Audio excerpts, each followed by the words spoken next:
Hello my dear students, welcome again to the next class.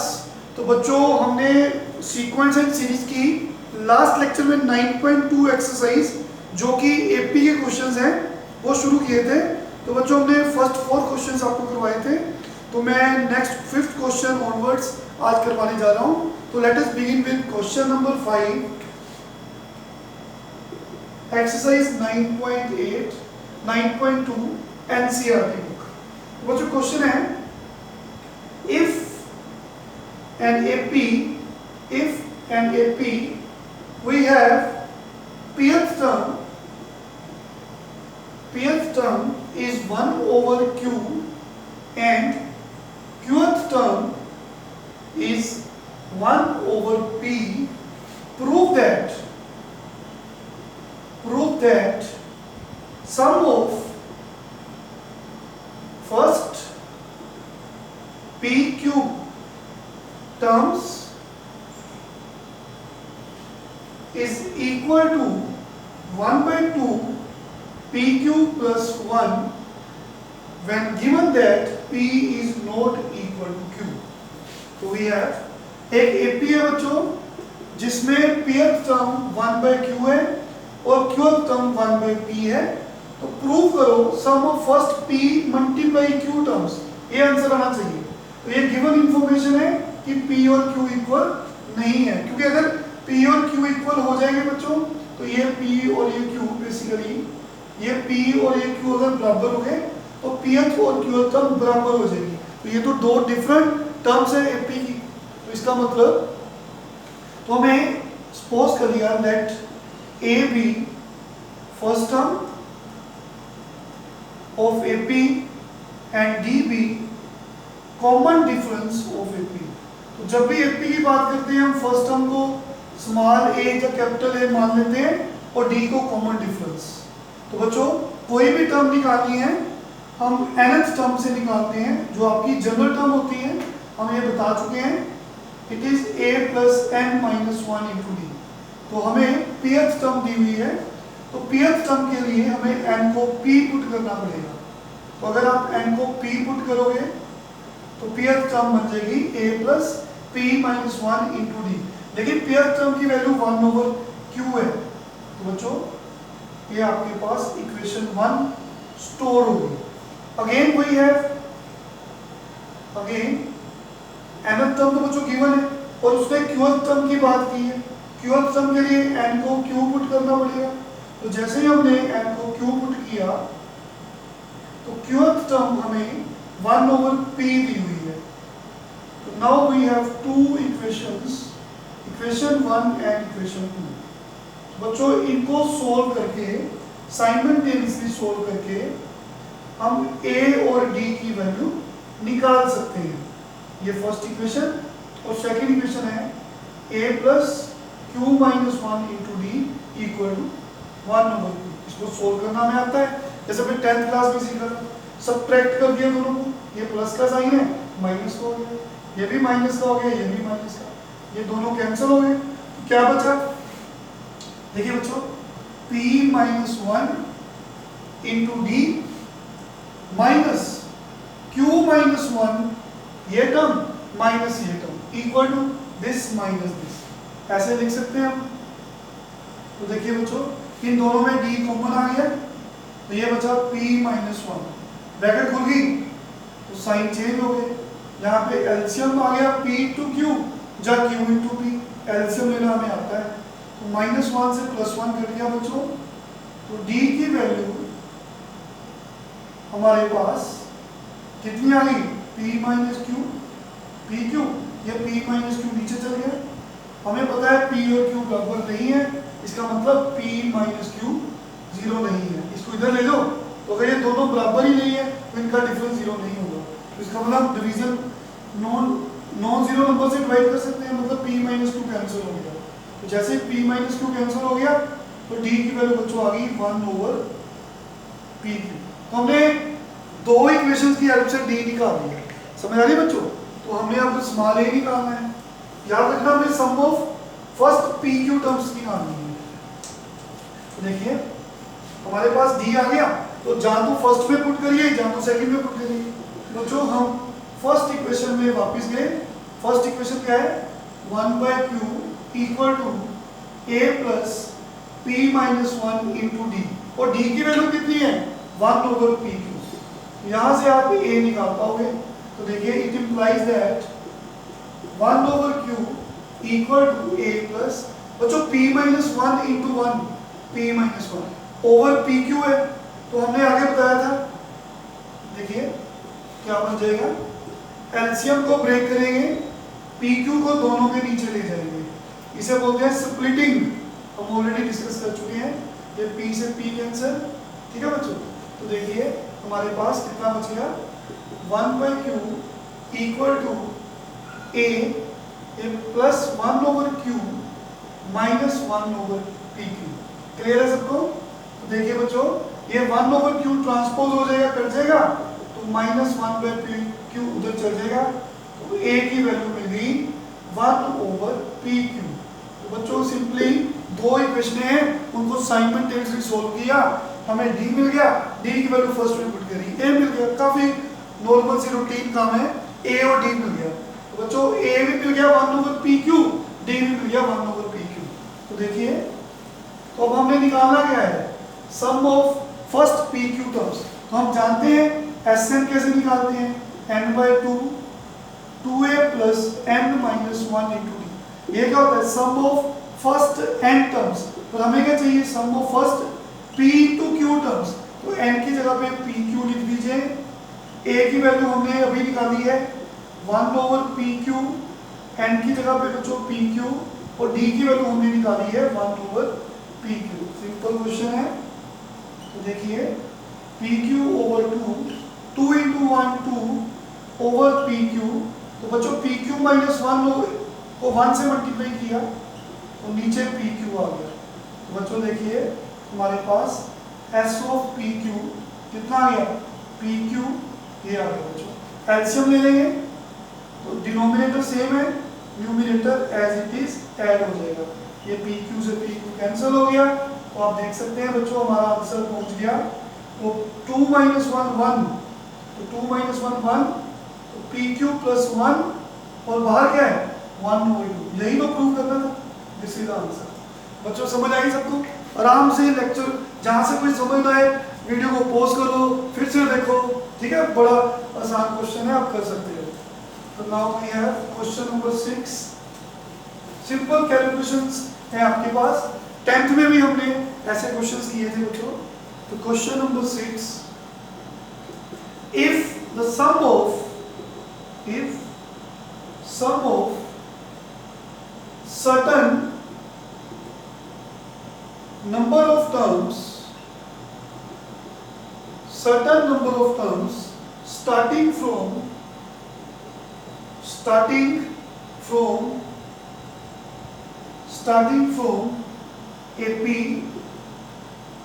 AP given है 25, 22, 19 and so on is 116, find the last term of this AP। तो बच्चों एक AP given है, given AP is 25, 22, 90 and so on। तो बच्चों सम of certain numbers, तो a term starting from AP, तो कुछ नंबर्स का सम गिवन है। तो बच्चों हमें नहीं पता टर्म्स कितनी है, let n be the number of terms. तो बच्चों देयरफॉर अकॉर्डिंग टू गिवन, हमें गिवन है कि sum of n terms of AP is 116। तो हमने लास्ट टर्म निकालनी है, लास्ट टर्म क्या होती है L या Tn, हमने ये निकालनी है। तो देखिए सम ऑफ n टर्म्स 116, तो सम ऑफ n टर्म्स क्या होती है n/2 2a plus n minus 1 into D.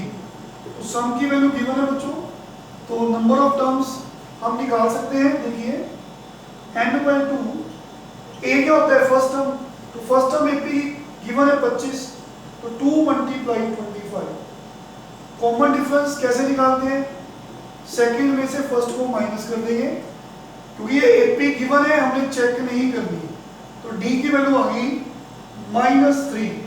तो इसको सोल्व करेंगे तो हमें n मिल जाएगा। देखिए बच्चों n/2, देखिए 2 × 25 50, ओपन दी ब्रैकेट, n को -3 से मल्टीप्लाई किया और -1 को -3 से मल्टीप्लाई किया तो ये बन जाएगा। देखिए 53 - 3n = 116, ओपन दी ब्रैकेट, n को मल्टीप्लाई करेंगे तो 116 को बच्चों उधर ले जाएंगे तो ये आपकी 232 बन जाएगा, 232। तो इधर 0, ये माइनस वाली टर्म उधर चल गई, 53n। बच्चों ये इक्वेशन आपके पास आ जाएगी 3n² - 53n 232। तो इसके फैक्टर्स बनाएंगे, हमें गिवन है सम इज 116। तो सम का formula n/2 2a + n - 1 × d 116। a की वैल्यू गिवन है 25 25 और d की वैल्यू गिवन है बच्चों, इन दोनों को माइनस किया तो 50 - 3n + 3। तो इसको सोल्व करेंगे तो बच्चों 2 उधर ले जाएंगे, हमारे पास ये इक्वेशन बन जाएगी। तो इसे 232 × 3। तो जहाँ तो बच्चों अगर फैक्टर बनाने मान लो थोड़ी टाइम के लिए मुश्किल लग रहे हैं तो आप इसको क्वाड्रेटिक फार्मूले से कर सकते हैं। याद है ना आपको 10th में किया था ना बच्चों क्वाड्रेटिक फार्मूला, याद करिए क्या था। ये ए हमने a दिया हुआ है 3, मैंने कैपिटल क्यों माना क्योंकि स्मॉल a हम फर्स्ट टर्म के लिए यूज कर रहे हैं। इस इक्वेशन को सोल्व करने के लिए इक्वल टू 0 है ना बच्चों, इसको सोल्व करने के लिए ये a है स्क्वायर वाली टर्म का कोएफिशिएंट, b कौन है -53, c कौन है 232। बच्चों याद है यहाँ पे ax स्क्वायर था ना आपके पास 10th क्लास में, तो उसके x कैसे निकालते हैं -b + √b² - 4ac/2a। तो इसलिए बच्चों ये फार्मूला आप यूज कर सकते हैं ax²। ठीक है बच्चों, क्या था फार्मूला, क्वाड्रेटिक इक्वेशन होती है ax² + bx + c = 0। x कैसे निकालते हैं -b + √b² - 4ac/2a। ये 10th क्लास में हमने किया था। तो देखिए x की जगह पे n आ रहा है, -b माइनस माइनस प्लस हो जाएगा, √b²। तो 53 को 2 टाइम्स मल्टीप्लाई करेंगे, 3 3 का 9, 15 15 26 9 10 8 2809 आ जाएगा। तो दिस इज b² -4ac। 12 को 232 से मल्टीप्लाई करेंगे, 24 38 ठीक है 2784। तो बच्चों अगर फैक्टर बना सकते हो वेल एंड गुड, अदरवाइज आप आराम से ये फॉर्मूले की मदद से n निकालेंगे 2a। तो ये आ गया। नाउ n = 53 प्लस माइनस, बच्चों इनको माइनस करेंगे 27 2809 2784 520। तो 25 बच्चों बच गया, 25 का अंडर रूट होता है 5। तो देखिए 58 अगर प्लस करेंगे तो 58/6, अगर माइनस करेंगे तो बच्चों 48/6। तो यहां से 2 3 का 29 6 8 का। तो n की दो वैल्यूज आई 29/3 और 8। बच्चों नंबर ऑफ टर्म्स कभी भी नेगेटिव और फ्रैक्शन में नहीं हो सकती, तो इसको रिजेक्ट कर दो क्योंकि नंबर ऑफ टर्म्स फ्रैक्शन में नहीं हो सकती और नेगेटिव नहीं हो सकती। तो इसका मतलब हमारे पास नंबर ऑफ टर्म्स आ गई 8। क्लियर है सबको? We have 8 terms of this series. मतलब आप इस एपी की 8 टर्म को प्लस करेंगे तो आपके पास 116 आ जाएगा। आप चेक कर सकते हो कॉमन डिफरेंस 3 लेकर। ठीक है बच्चों, तो अब हमने लास्ट टर्म निकालनी है। लास्ट टर्म क्या होती है, nth term a + n - 1 × d। ठीक है बच्चों, तो आपके पास n की वैल्यू सॉरी 116 नहीं है, सॉरी बच्चों, ये तो सम गिवन है, n 8 गिवन है 8। तो n इज 8, ये तो सम गिवन है ना। हमने लास्ट टर्म निकालनी है, 8th टर्म निकालनी है। तो a कितना दिया हुआ है 25, n आपने 8 निकाला और d आपके पास -3 है। तो 8th term 25, 7 × -3 it is 25 - 21। 4 is the required answer। Also find the last term. तो this is question number 6। Practice करेंगे, very easy, very interesting sums. Question number 7 we have find the sum of, it is important question, find the sum of n terms of AP, n terms of AP whose kth term is 5k plus 1। तो बच्चों this is not the general term, ये general term नहीं है, ये किसी AP की kth term है। मान लो अगर 10th टर्म की बात करें तो एक पर्टिकुलर टर्म है, 10th भी हो सकती है, 11th भी हो सकती है। तो सिंपली क्वेश्चन में गिवन है find the sum of n terms of AP whose kth term, this is not a general term, this is any term, 5th 6th whatever। तो दिस इज kth टर्म, कोई term है जिसका नाम, जैसे terms ऐसे होती है T1 T2 T3, रास्ते में ऐसे kth टर्म है। तो जनरल टर्म नहीं है बच्चों, दिस इज kth टर्म। तो हम जानते हैं जनरल टर्म क्या होती है, a plus n minus 1 into d। तो बच्चों kth टर्म क्या हो जाएगी, क्योंकि अगर आपको कोई भी टर्म निकालनी है जनरल टर्म से निकालनी है। अगर आपको थर्ड टर्म निकालनी है तो n को 3 पुट करेंगे, अगर फोर्थ टर्म निकालनी है तो n को 4 पुट करेंगे। तो kth टर्म गिवन है तो kth टर्म के लिए n को k पुट किया जाएगा। पर आपको तो kth टर्म की वैल्यू गिवन है, वो पुट कर देंगे tk की वैल्यू 5k plus 1। बच्चों समझ आ रही सबको? ओपन दी ब्रैकेट्स, मैंने ब्रैकेट्स को ओपन कर दिया। रीजन क्या है ओपन करने का, तो देखिए बच्चों ये a माइनस डी को अलग कर दिया और जिसके पास k है उस वाली टर्म को अलग रख दिया। ओके, सो इसका फायदा हम दोनों साइड्स को कंपेयर कर सकते हैं। कंपेयर का मतलब देखिए, ऑन कंपेयरिंग वी हैव, देखो k का कोएफिशिएंट कौन है, k के साथ बच्चों 5 है और इधर k के साथ कौन है, d है। अगर मैं k को यहाँ पे d रख दूं, मान लो d रख दूं, यहाँ पे k को d रख दूं, देखिए ये आ गया 5 equals to d once more. तो बच्चों k के साथ कौन है 5, तो यहाँ k के साथ कौन है d। तो अगर d की जगह पे 5 रखूंगा तभी 5k बनेगा एंड, तो इसका मतलब ये दोनों टर्म्स दोनों साइड्स बराबर है। तो बराबर कब होगी, अगर a माइनस डी को मैं 1 लिखूं। अगर यहाँ पे 1 होगा मान लो तो ये 1 आ गया। k को बच्चों अगर मैं d को 5 लिखूं तो देखिए दोनों बराबर आ रहे हैं, तो इसका मतलब हमारा सही है, तो ऐसे लिख सकते हैं। तो d की वैल्यू आ गई बच्चों, तो a माइनस डी में जाकर आपने d की वैल्यू पुट कर देनी है 5। तो यहाँ से आप 5 को ट्रांसपोज करेंगे, a की वैल्यू 6 आ जाएगी। तो a इज 6, d इज 5। तो क्वेश्चन क्या है, सम ऑफ n टर्म्स। तो सम ऑफ n टर्म्स का फार्मूला क्या होता है, n/2 2a plus n minus 1 into d। तो सम ऑफ n टर्म्स, तो बच्चों n नहीं पता तो इसका मतलब n में आंसर रखेंगे 2a, a कितना है, a तो 6 है, 2 into 6 12, n को n ही रहने दो, d की वैल्यू कितनी है 5। तो open the brackets, n/2 12 plus 5n minus 5 and the required sum of n terms is 5n plus 7। This is the answer। समझ आए बच्चों सबको? आई होप क्लियर है। तो now we have question number 8।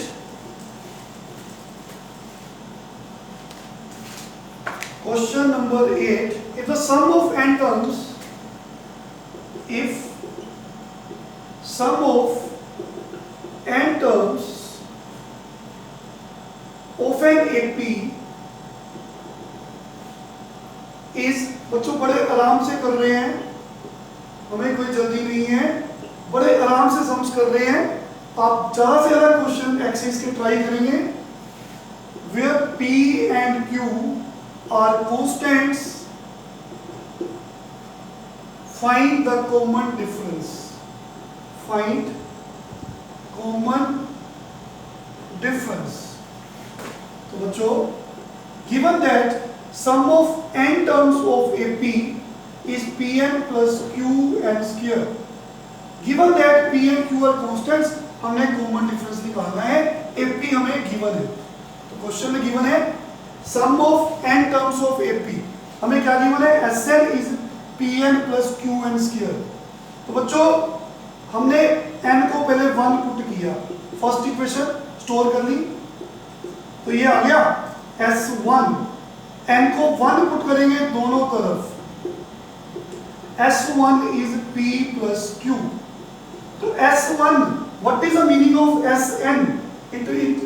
It means that sum of first n terms। S2 का मतलब क्या है, sum of first 2 terms। S2 का मतलब T1 plus T2, sum of first 2 terms। तो बच्चों S1 का मतलब क्या हुआ, sum of first 1 terms। तो S1 का मतलब एक ही टर्म है उसका सम ऑफ फर्स्ट टर्म, तो एक ही टर्म है T1, तो S1 को हम लिख सकते हैं T1, बिकॉज आप लिख सकते हो S1 हमेशा T1 ही होता है। पहली एक ही टर्म का सम, तो एक ही टर्म है तो वही रहेगी, T1 की इक्वल आएगा, तो T1 फर्स्ट टर्म आ गई P plus Q। तो बच्चों again put n equal to 2 in equation number 1। हमने फर्स्ट इक्वेशन में n को 2 पुट कर दिया, तो जैसे ही n को 2 पुट किया इस इक्वेशन में, तो p into 2 q into 2 square, it comes to be 2p plus 4q। तो S2 sum of first 2 terms, first term plus second term, तो ये बन जाएगी। बच्चों T1 तो हमें गिवन है, तो पुट करेंगे p plus q, तो T2 मिल जाएगा, सेकंड टर्म मिल जाएगी बच्चों, तो सेकंड टर्म कितनी होगी 2p plus 4q।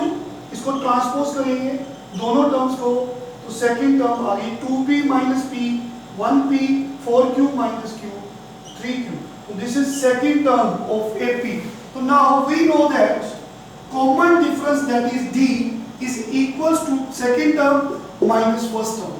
तो कोई भी दो कंसेक्टिव टर्म्स को सबट्रैक्ट करिए, दैट इज कॉमन डिफरेंस। तो D is what, second term minus first term, first term मिल गई सेकंड टर्म मिल गई, तो कॉमन डिफरेंस चाहिए। तो बच्चों D is equal to second term is P plus 3q minus first term is P plus q। तो it implies that D equals to, open the brackets, P से P cancel हो गया, तो common difference की value आ गई 2q, that is our answer.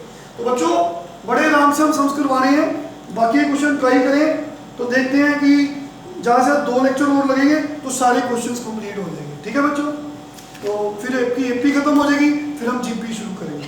ठीक है बच्चों, thank you very much, take care.